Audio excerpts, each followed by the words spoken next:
Buenas, quien les habla es la licenciada María Virginia Bisoño.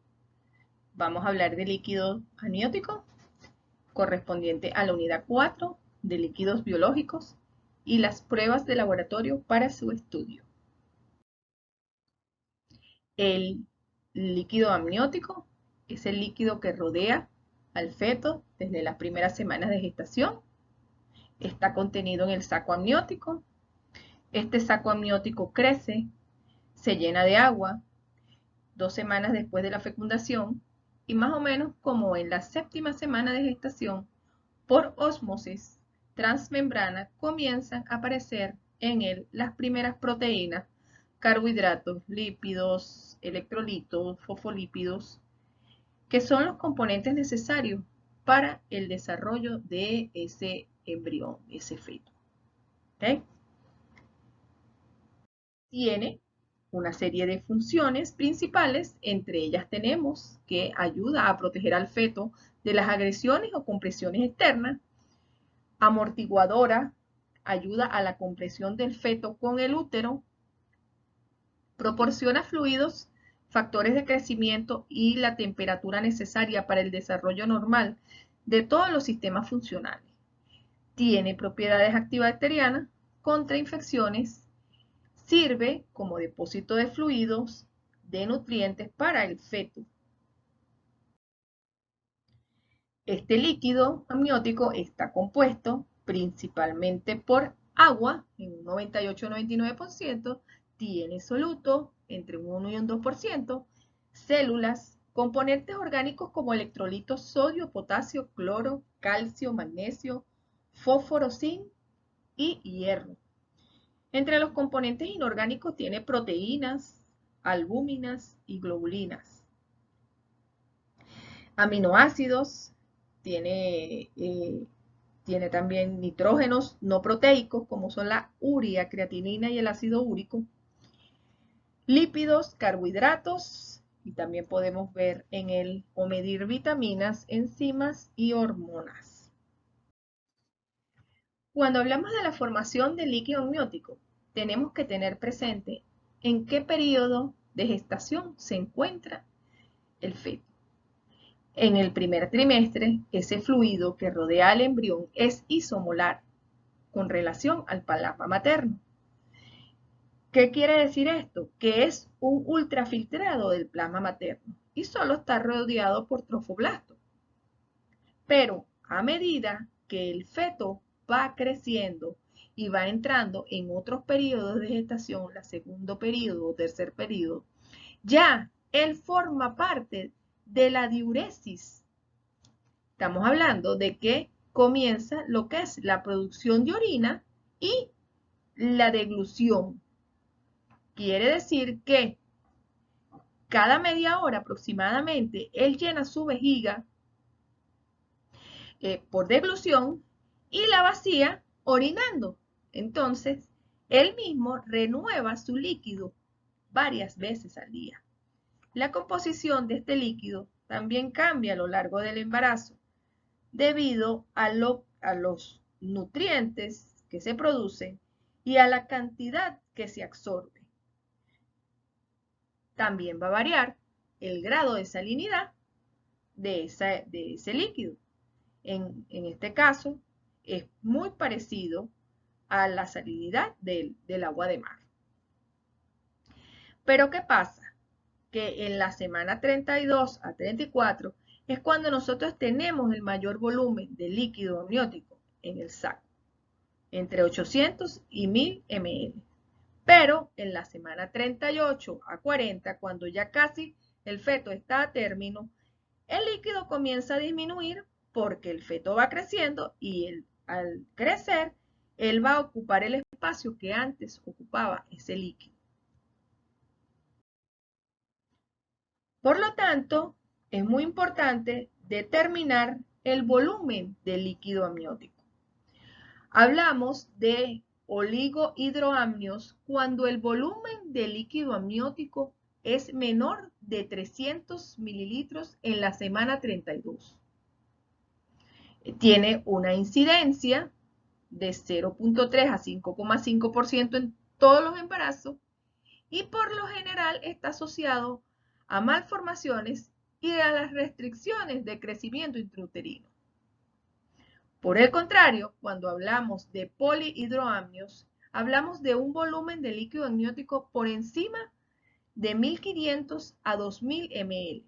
Tiene una incidencia muy pequeña, de 0,3 a 0,7 de todos los embarazos. Aquí nosotros tenemos una tabla donde podemos ver la relación de las semanas de la gestante con lo que es el volumen de líquido amniótico. ¿Okay?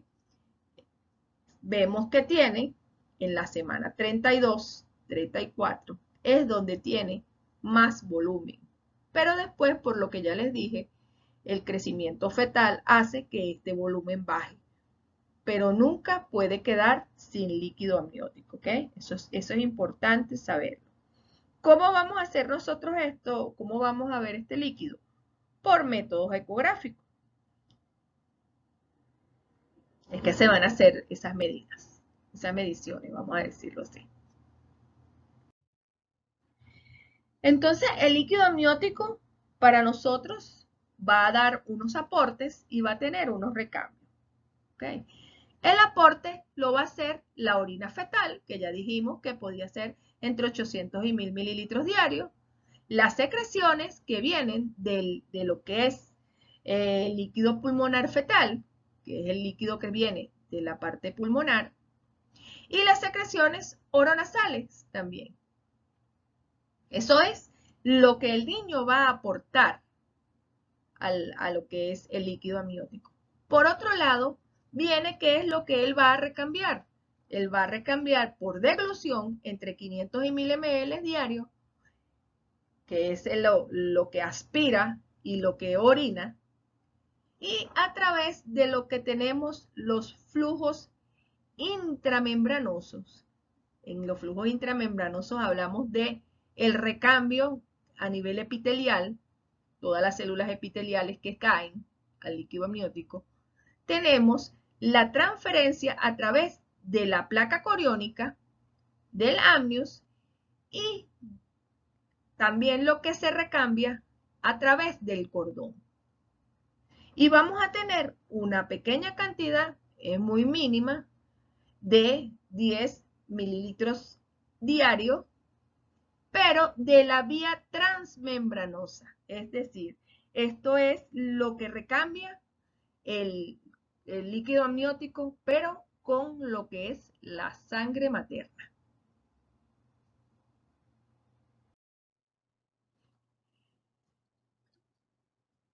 Para estudiar el líquido amniótico, lo primero que tenemos que hacer es extraerlo. Este estudio del líquido amniótico tiene una importancia significativa para la toma de decisiones del médico tratante, porque él tiene que garantizar el bienestar tanto de la madre como del feto. Entonces, lo vamos a hacer a través de una técnica que se llama amniocentesis. En esta técnica se introduce una aguja directamente en lo que es el saco y que tiene que estar guiada ecográficamente. Se tiene que hacer en la semana 16 de gestación. Y lo ideal es que se aspiren de 10 a 20 mililitros de este líquido. Siguiendo, por supuesto, el protocolo de procedimiento quirúrgico, que son las medidas de asepsia y antisepsia, para evitar que algún agente infeccioso entre y ponga en riesgo la salud del embrión. Una vez que lo obtenemos, debe ser llevado al laboratorio. ¿Okay? No debe ser expuesto a la luz en el caso de estudio de hemólisis y madurez fetal. Lo otro es que si van a hacer alguna determinación de cariotipo, las células se deben conservar en un líquido para el cultivo. También se hace con fines terapéuticos para bajarle la compresión a la madre cuando tiene lo que llamamos polihidroamnios. Entonces, fíjense, tiene varias utilidades hacerlo. ¿Cuáles son las contraindicaciones? No se hace cuando es una madre seropositiva a HIV o tiene virus de hepatitis B o C, o presenta fiebre, amenaza de aborto, o tenga una separación de la membrana coriónica. En el caso de las madres que son RH negativos, hay que colocarle el Rogan antes de las 72 horas del procedimiento. Esta lámina que traigo aquí es una lámina informativa. Para nosotros que estudiamos bioanálisis, no tenemos por qué sabernos los procedimientos, este procedimiento quirúrgico, cómo se efectúa. Pero sí debemos saber que la paciente debe haber cumplido un ayuno aproximadamente de 10 a 12 horas, que puede ingerir líquido, pero que para el momento que se va a hacer el procedimiento, ella tiene que tener la vejiga vacía, que este es un procedimiento netamente ambulatorio, a menos que ella, por X o Y razón, necesite hospitalización. Como les dije anteriormente, debe hacerse con las medidas de asepsia, de tanto del área como del equipo que se va a utilizar. El personal de salud que va a estar ahí tiene que también tener sus medidas de asepsia y antisepsia. Y bueno, una serie de requisitos para que no se exponga la salud de lo que es el feto. Debe hacerse una asepsia también en lo que es la parte del área abdominal con la solución esa de povidine, que es yodo alcohólica. Y hay que hacer siempre una exploración ecográfica de barrido para el médico saber en qué sitio es donde él va a introducir la aguja. Y una vez que introduzca esa aguja, tiene que estar pendiente del monitor del eco porque el niño puede moverse y lo puede lastimar.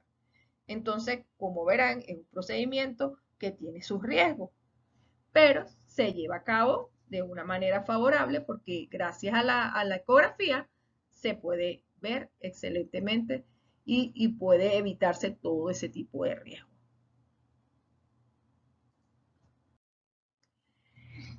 Después de nosotros obtener el líquido, llevarlo al laboratorio, ¿qué vamos a hacer?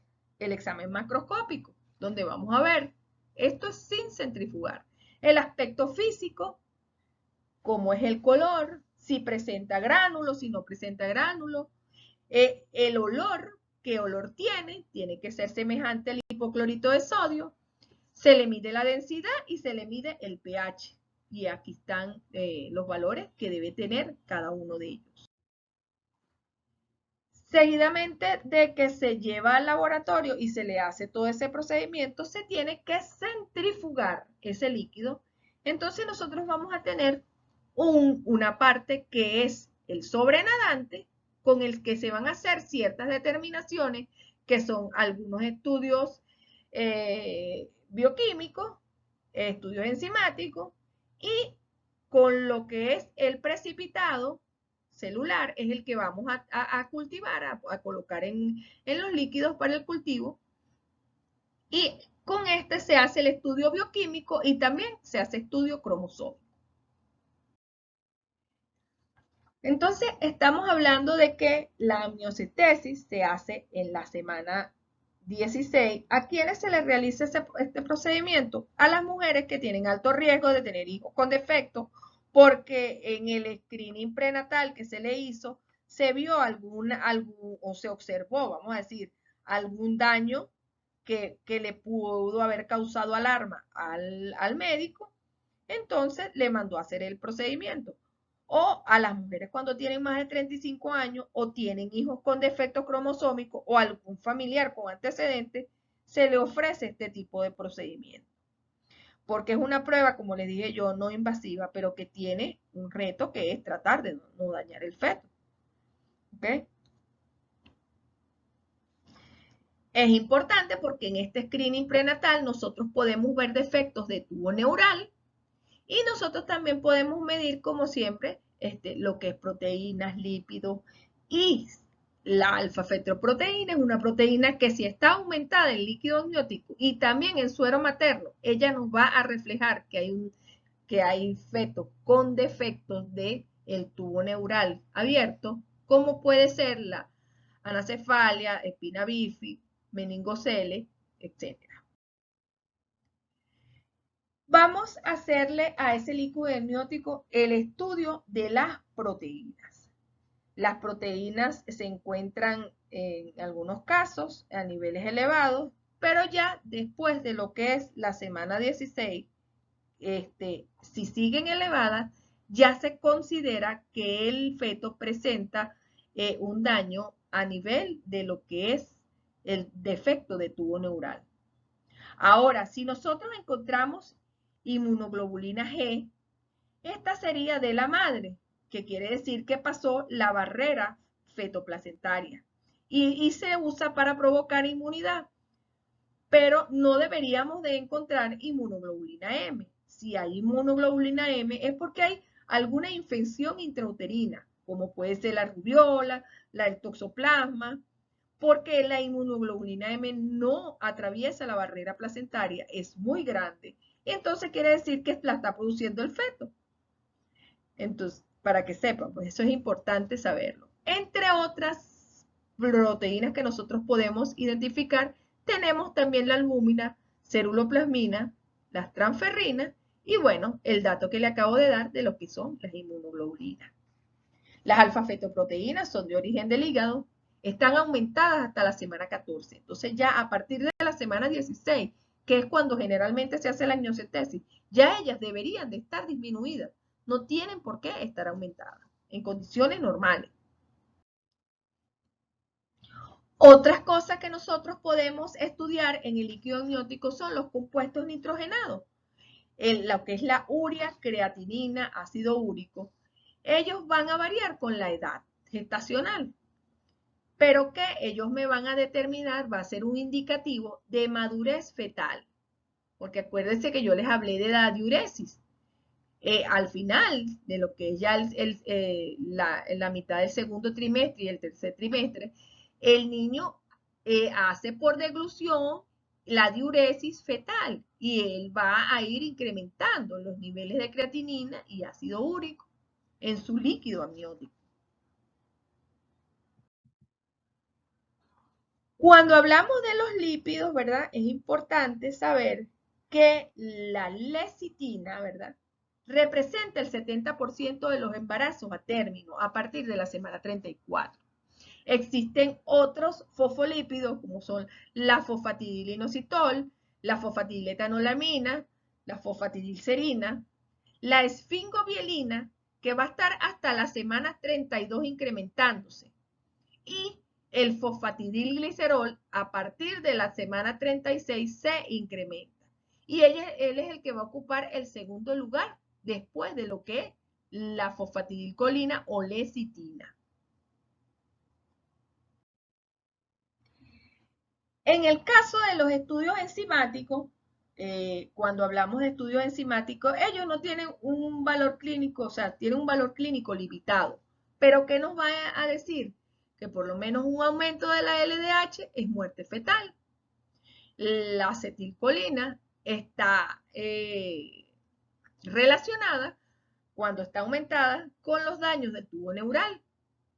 La amilasa aparece a partir de la semana 36 y la creatininquinasa, específicamente la isoenzima BB, que es cerebral, si está aumentada, vamos a observarlo en pacientes con anacefalia, espina bífida, teratomas fetales.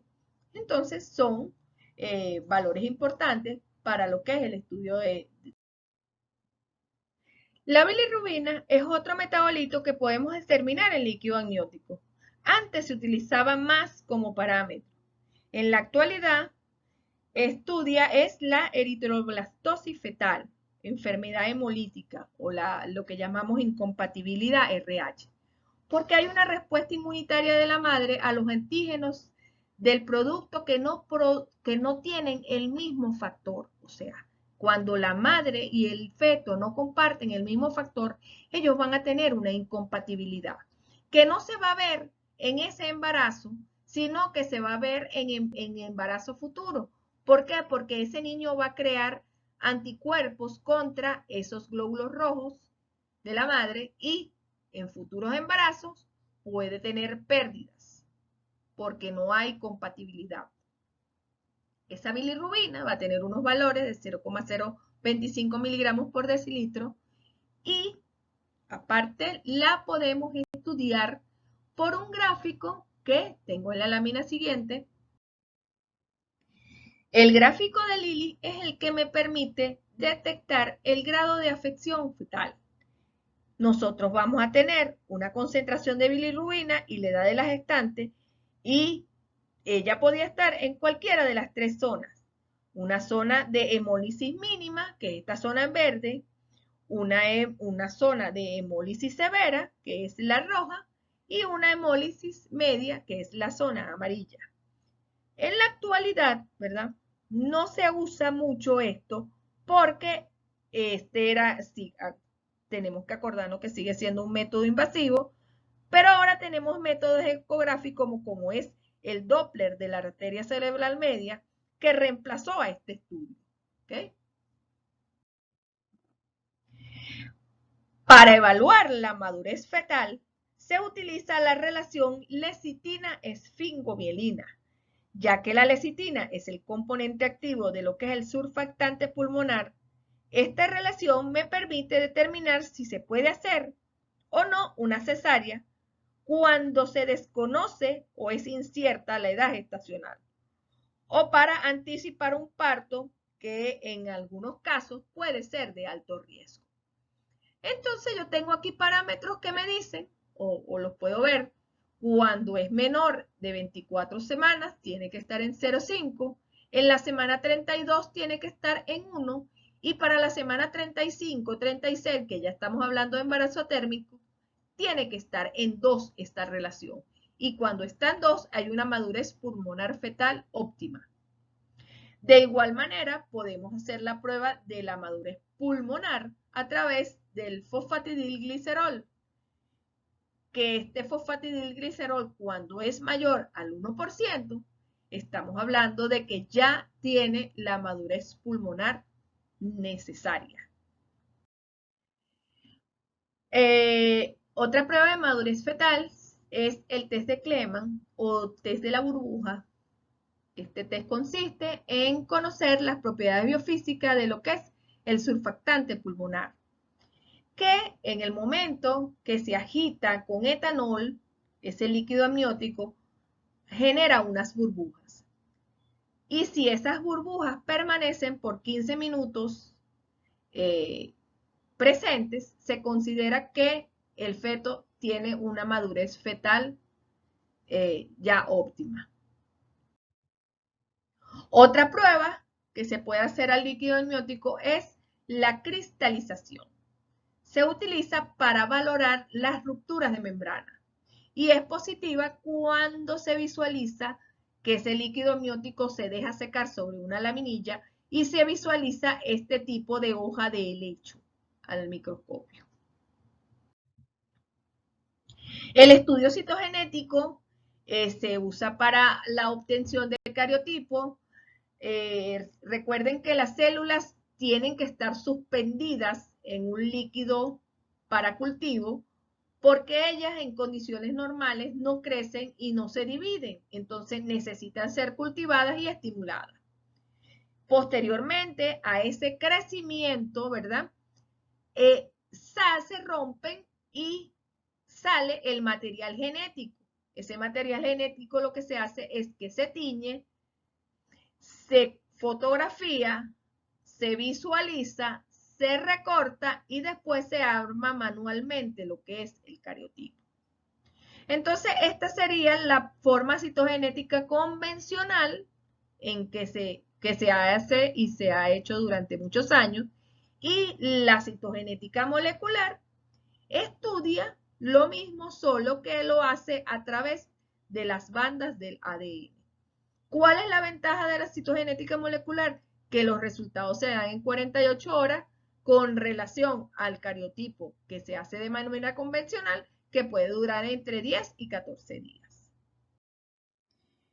Cuando un perinatólogo decide indicar a una paciente una amnioscopia o una amniocentesis, es porque tiene algunos indicadores clínicos que lo han llevado a tomar esa decisión. Son los controles prenatales, la fecha de última regla, la evolución de la altura uterina, a lo mejor no le concuerda con la fecha de última regla, los movimientos fetales, a lo mejor son pobres. ha hecho algún diagnóstico por imagen y se ha dado cuenta que las medidas antropométricas no coinciden con lo que debería de tener. Entre esas medidas tenemos el diámetro biparietal, la longitud del fémur, la circunferencia torácica o abdominal, o sencillamente las pruebas radiográficas, que es la medida distal del fémur y de la tibia. Decide hacer la amnioscopia. Aquí tenemos, este es un amnioscopio con luz, y tenemos estos que son sencillamente los amnioscopios normales, y en la siguiente lámina vamos a ver en qué consiste la amnioscopia. Ese método diagnóstico consiste en la introducción de un dispositivo óptico en el cuello uterino, lo que me permite observar la cavidad amniótica. Esto tiene que ser con mucho cuidado porque estamos hablando que estos procedimientos se llevan a cabo en la semana 36 a la semana 38. Está ya casi a término. Entonces, podemos ver un color celeste claro en la semana 36 y un color ya más blanquecino, porque es la consistencia y coloración de ese líquido, en la semana 38. Pero si nosotros llegásemos a observar un color marrón, se debe a la inmunización RH. Un color verde es presencia de meconio. Marrón oscuro o seco, así como se ve, está como una hoja seca, es muerte fetal, y en el caso de que se vea rojo, es hemorragia. De esta manera, nosotros terminamos con esta última diapositiva lo que es el tema del líquido amniótico. Gracias.